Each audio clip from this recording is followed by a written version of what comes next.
ನನಗೆ ಈ ತರ ಕಠೋರವಾದ ಶಿಕ್ಷೆಯನ್ನು ಕೊಡ್ತಾ ಇದೀಯಾ? ಈ ಶಿಕ್ಷೆ ಕೊಡುವಂತ ಪಾಪನಾದ್ರೂ ಮಾಡಿರೋದೇನು ನಾನು? ಒಂದ್ ವೇಳೆ ನಾನು ತಪ್ಪು ಮಾಡಿದೆ ಆದ್ರೆ ಕ್ಷಣ ಮಾತ್ರದಲ್ಲೇ ಆ ತಪ್ಪನ್ನ ಕ್ಷಮಿಸ್ಬೋದಲ್ವಾ ನೀನು?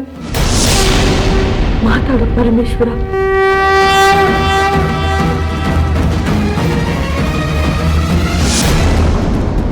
ಆರ್ತರನ್ನ, ಅನಾಥರನ್ನ, ಆಶ್ರಿತರನ್ನ ಕಾಪಾಡೋದಕ್ಕೆ ನನ್ನಿಂದ ಮಾತ್ರ ಸಾಧ್ಯ ಅಂತ ಹೇಳಿದ ಮಾತನ್ನ ಮರ್ತ್ಬಿಟ್ಟಿಯಾ ನೀನು?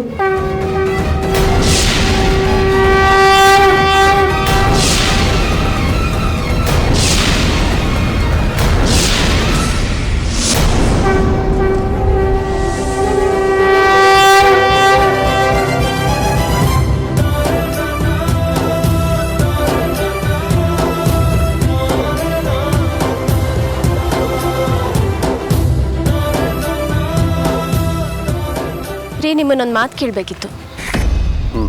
ಕೇಳು.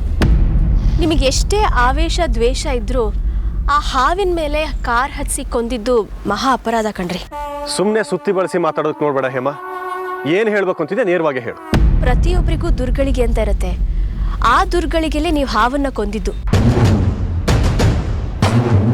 ಶಾಸ್ತ್ರಿಗಳ ಹತ್ರ ಹೀಗೀಗಾಯ್ತು ಅಂತ ಹೇಳಿ ಕ್ಷಮೆ ಕೇಳಿ ತಪ್ಪು ಕಾಣಿಕೆ ಹಾಕ್ಬಿಡಿ. ನಾನು ಯಾವ ತಪ್ಪನ್ನು ಮಾಡಿಲ್ಲ, ಯಾರನ್ನೂ ಕ್ಷಮೆ ಕೇಳಲ್ಲ. ಇದೊಂದನ್ನೇ ಅಲ್ಲ, ನನ್ನ ಕಣ್ಣಿಗೆ ಕಾಣೋ ಎಲ್ಲ ನಾಗಗಳನ್ನು ಕೊಂದು ಹಾಕ್ತೀನಿ ನಾನು.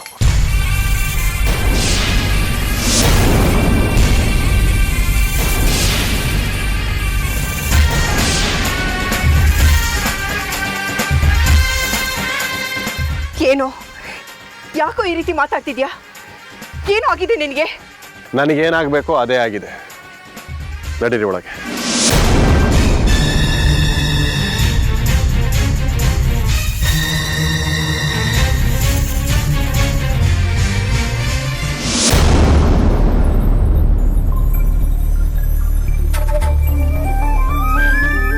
ನಮಸ್ಕಾರ ಶಾಸ್ತ್ರಿಗಳೇ. ನಮಸ್ಕಾರ. ಚೆನ್ನಾಗಿದ್ದೀರಾ ತ್ರಿವೇಣಿಯಮ್ಮ? ಶಾಸ್ತ್ರಿಗಳೇ, ಆಶೀರ್ವಾದ ಮಾಡಿ. ನನ್ನ ಆಶೀರ್ವಾದಕ್ಕಿಂತ ಆ ಭಗವಂತನ ಆಶೀರ್ವಾದ ನಿಮ್ಮ ಮೇಲೆ ತುಂಬ ಚೆನ್ನಾಗಿದೆಯಮ್ಮ. ಹಾಗಾಗಿ ವನವಾಸ ಮುಗಿಸ್ಕೊಂಡು ಕ್ಷೇಮವಾಗಿ ಮನೆಗೆ ಬಂದಿದೆಯಾ? ಶಾಸ್ತ್ರಿಗಳೇ, ನಮ್ಮ ಪಾಲಿಗೆ ಕಣ್ಣು ಕಾಣೋ ದೇವರು ತಾವೇ. ತಾವೇನು ನೋಡಿದ್ದೀರೋ ಅದು ಹಾಗೆ ನಡೆಯುತ್ತೆ ನೋಡಿ. ನಮ್ಮ ವಿಷ್ಣು ಕ್ಷೇಮವಾಗಿ ಮನೆಗೆ ಬರ್ತಾನೆ ಅಂತ ಹೇಳಿದ್ರಿ, ಮನೆಗೆ ಬಂದಿದ್ದಾನೆ. ಇದಕ್ಕಿಂತ ಸಂತೋಷ ಬೇರೆ ಇನ್ನೇನು ಬೇಕು ಹೇಳಿ? ತಾವು ನಮ್ಮ ಪಾಲ್ಗೆ ಕಲ್ಪವೃಕ್ಷ ಕಾಮಧೇನು ಇದ್ದ ಹಾಗೆ. ಅಮ್ಮ, ಅಭಿಮಾನ ಇರಬೇಕು, ಆದರೆ ಅಭಿಮಾನದಲ್ಲಿ ನಾವು ಅಂಧರಾಗಿರಬಾರ್ದು. ಭಕ್ತಿ ಇರಬೇಕು. ನಿಮ್ಮ ಮೇಲೆ ನಮ್ಮ ಭಕ್ತಿ ಯಾವತ್ತೂ ಕುರುಡಾಗೋದಿಕ್ಕೆ ಸಾಧ್ಯನೇ ಇಲ್ಲ ಶಾಸ್ತ್ರಿಗಳೇ. ಅದು ನಿಮ್ಮ ಭಾವಕ್ಕೆ ಬಿಟ್ಟಿದ್ದು. ಶಾಸ್ತ್ರಿಗಳೇ, ಇವತ್ತಿಗೆ ನನ್ನ ಮಗ ಸೊಸೆ ಮದುವೆ ಆಗಿ 30 ವರ್ಷ ಆಯಿತು. ತುಂಬ ಸಂತೋಷ. ಶಾಸ್ತ್ರಿಗಳೇ, ನನ್ನ ಮಗ ವಿಷ್ಣು ಕ್ಷೇಮವಾಗಿ ಮನೆಗೆ ಬಂದರೆ 108 ಕಾಯಿನ ಆ ಪರಮೇಶ್ವರನ್ ಹೊಡಿತೀನಿ ಅಂತ ನಮ್ಮ ಹೇಮ ಹರಕೆ ಒತ್ತಿದ್ಲು. ಆ ವಿಷಯನೂ ನನಗೆ ತಿಳಿದಿದೆಯಮ್ಮ. ಇಲ್ಲಿ ಬರೋದಕ್ಕೂ ಮೊದಲು ಹೇಮ ನನಗೆ ಫೋನ್ ಮಾಡಿ ತಿಳಿಸಿದ್ಲು. ಅದಕ್ಕೆ ಬೇಕಾದ ಎಲ್ಲ ವ್ಯವಸ್ಥೆಗಳನ್ನು ಮಾಡಿದ್ದೀವಿ. ಶಾಸ್ತ್ರಿಗಳೇ, ವಿಶೇಷವಾದ ಅರ್ಚನೆ ಪೂಜೆ ಮಾಡಿ 100 ಕಾಲ ಇದೇ ರೀತಿ ಇರಲಿ ಅಂತ ಆಶೀರ್ವಾದ ಮಾಡಿ. ಆಗಲಿ ತಾಯಿ, ಬೇಡೋದು ನಮ್ಮ ಧರ್ಮ, ಉಳಿದೆಲ್ಲ ಅವ್ನು ನೋಡ್ಕೊಳ್ತಾನೆ. ಹಾಂ, ಪೂಜೆ ಸಮಯ ಆಯಿತು, ಬನ್ನಿ ಹೋಗೋಣ.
ಅರ್ಜುನ್ ಅವರೇ, ಅರ್ಜುನ್ ಅವರೇ ಎಲ್ಲಿದ್ದೀರಾ? ಬನ್ನಿ ಬೇಗ, ದಯವಿಟ್ಟು ಬನ್ನಿ. ಭಕ್ತ ವತ್ಸಲ, ಅನಾಥ ಬಂಧು, ನಿನ್ನ ಬಂಧು ಎಲ್ಲಿದ್ಯಾ?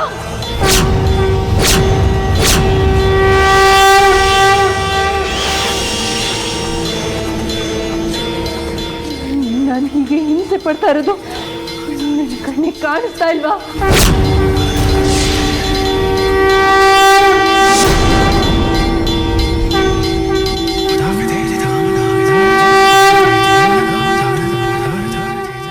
ನನ್ನ ಕಷ್ಟಗಳನ್ನ ನೋಡಿದ್ರು ಕಲ್ಲಾಗಿ ನಿಂತಿದ್ಯಲ್ಲ ಪರಮೇಶ್ವರ.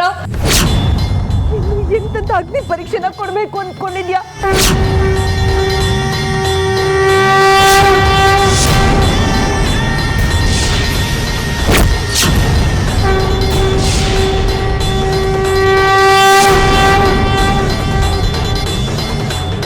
ಅರ್ಜುನವರೇ ಎಲ್ಲಿದ್ದೀರಾ?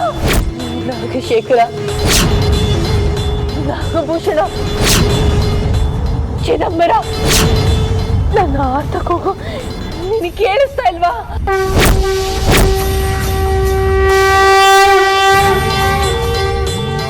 ಬೇಡರ ಕಣ್ಣನ ಕೂಗಿಗೆ ಕಿವಿ ಕಟ್ಟು ಅವನ ಸಹಾಯಕ್ಕೆ ನಿಂತಂತೆ ನನ್ನ ಸಹಾಯಕ್ಕೆ ಬರಬಾರ್ದ?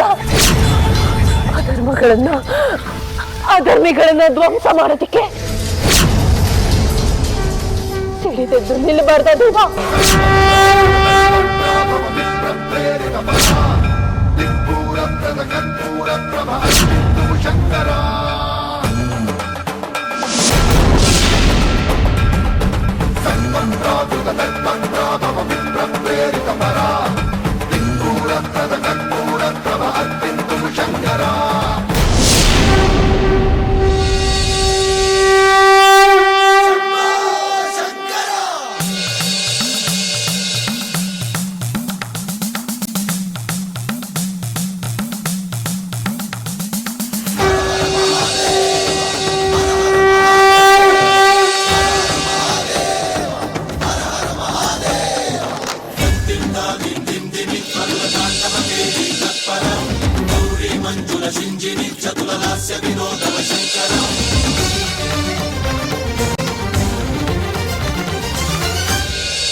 ಸಾಂಬ ಸದಾಶಿವಾಯ ನಮಃ.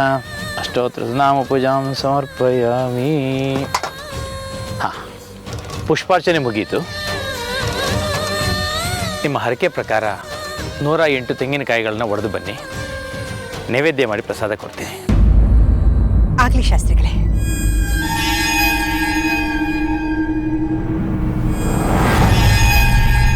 ಅರ್ಜುನ್ ಎಲ್ಲೋದ? ಹೇಮಾ, ಅರ್ಜುನ್ ಎಲ್ಲಿ? ಹೌದು, ಅರ್ಜುನ್ ಇಲ್ಲೇ ಇದ್ನಲ್ಲ, ಎಲ್ಲಿ ಹೋದ? ಅಮ್ಮ, ಇಲ್ಲೇ ಎಲ್ಲೋ ಇರ್ತಾನೆ. ಅಷ್ಟಕ್ಕೆ ಯಾಕೆ ಇಷ್ಟೊಂದು ಗಾಬರಿ ಮಾಡ್ಕೊಳ್ತಾ ಇದ್ದೀರಿ ನೀವು? ಅಲ್ಲ, ಹೇಳ್ದೆ ಕೇಳ್ದೆ ಇದ್ದಕ್ಕಿದ್ದ ಹಾಗೆ ಎಲ್ಲೋ ಹೊಟ್ಟೋದ್ರೆ ಗಾಬರಿ ಆಗದೆ ಇರುತ್ತಾ ಹೇಳಿ? ನೋಡು, ಮಾತಾಡ್ಕೊಂಡು ನಿಂತ್ಕೊಳ್ಳೋದಕ್ಕಾಗೋದಿಲ್ಲ. ನಾನು ಹೋಗಿ ಅವನ್ನ ಹುಡ್ಕೊಂಡು ಬರ್ತೀನಿ. ಅತ್ತೆಮ್ಮ, ನೀವು ಆ ಕಡೆ ಹೋಗಿ, ನಾನು ಈ ಕಡೆ ಹೋಗ್ತೀನಿ. ಹಾ, ಅರ್ಜುನ್, ಅರ್ಜುನ್,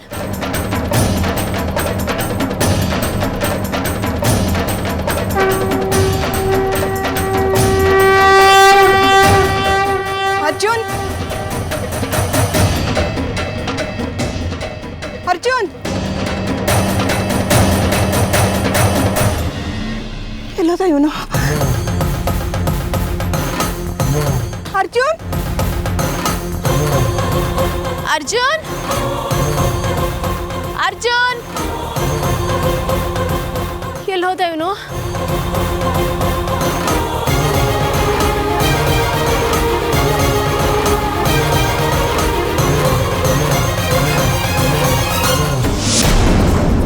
ಅಯ್ಯೋ ದೇವ್ರೆ, ಇವನೆಲ್ಲೋದ?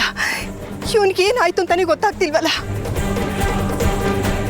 ಈ ವಿಷ್ಣು ಬೇರೆ ಅವನ ಕಣ್ಣು ಮುಂದೆನೆ ಅವನ್ ಬೇರೆ ಸಾಯಿಸ್ದ. ಈಗ ಅರ್ಜುನ್ ಮೊದ್ಲಿನ ಥರ ಇಲ್ಲ. ನಾನೇನ್ ಮಾಡ್ಲಿ? ಅರ್ಜುನ್,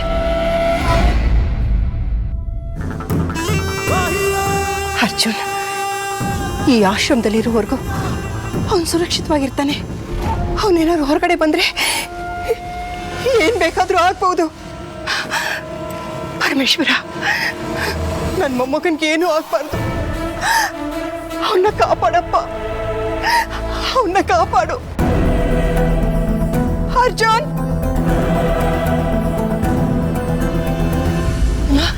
ಅರ್ಜುನ್ ಸಿಕ್ಕದ್ನ? ಇಲ್ಲ ಅತ್ತೆಮ್ಮ, ಎಲ್ಲಿ ಹೋದ ಅಂತಾನೆ ಗೊತ್ತಾಗ್ತಾ ಇಲ್ವಲ್ಲ ನನಗೆ. ನಾನು ಎಲ್ಲ ಕಡೆ ಹುಡುಕ್ತೆ ಕಣೆ, ಅವ್ನು ಸುಳ್ವೇ ಇಲ್ಲ. ಇರಿ, ನೋಡ್ಕೊಂಬರ್ತೀನಿ.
ವಿಷ್ಣು, ನಿನ್ನ ಪಾಪದ ಕೂಡ ತುಂಬುತ್ತಾ ಇದೆ.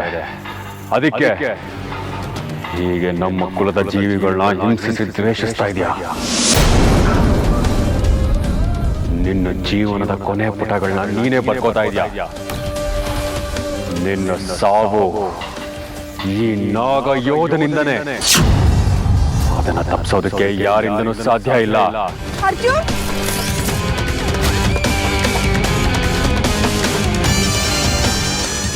ಏ ಅರ್ಜುನ್, ಎಲ್ಲೆಲ್ಲ ಹುಡ್ಕೋದು ನಿನ್ನನ್ನ? ಅಲ್ಲ ಕಣೋ, ನಮ್ಮ ಜೊತೆಲೇ ಇದ್ದೆ. ಅದು ಯಾವ ಕ್ಷಣದಲ್ಲಿ ಮಾಯ ಆದೆ ನೀನು? ಏಯ್,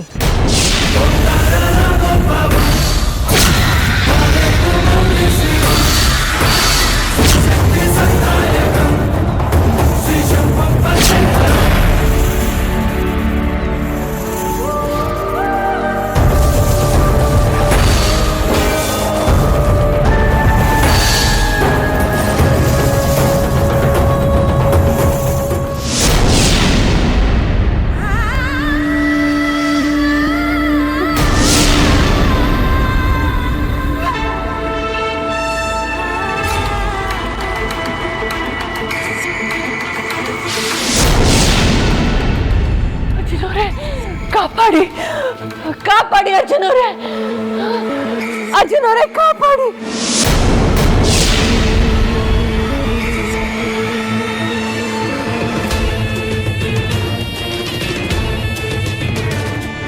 ಅರ್ಜುನ್ ಅವರೇ, ಅರ್ಜುನ್ ಅವರೇ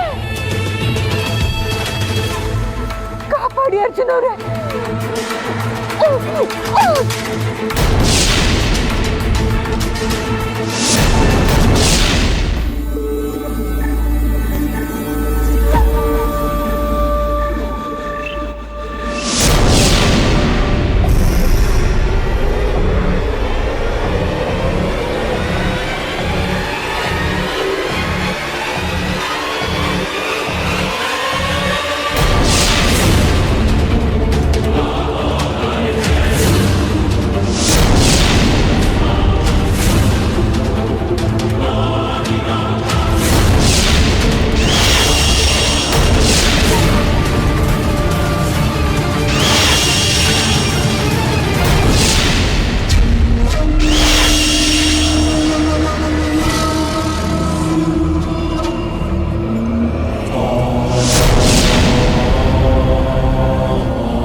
ಅರ್ಜುನ್ ರೂಪ ನೋಡ್ತಾ ಇದ್ರೆ ನನಗೆ ಯಾಕೋ ತುಂಬ ಭಯ ಆಗ್ತಾ ಇದೆ.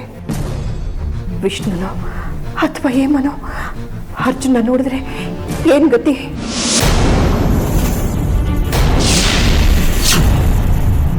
ಇದಕ್ಕಿರೋದು ಒಂದೇ ಒಂದು ಪರಿಹಾರ. ಅರ್ಜುನ್ ಕೈ ಇಟ್ಕೊಂಡು ಭುಜಂಗ ಗಾಯತ್ರಿ ಮಂತ್ರನ ಜಪ ಮಾಡ್ತಾ ಇದ್ರೆ ನಿಧಾನವಾಗಿ ಇವನ ಮೇಲಿರೋ ನಾಗಯೋಧನ ಪ್ರಭಾವ ಕಮ್ಮಿ ಆದರೂ ಆಗ್ಬೋದು.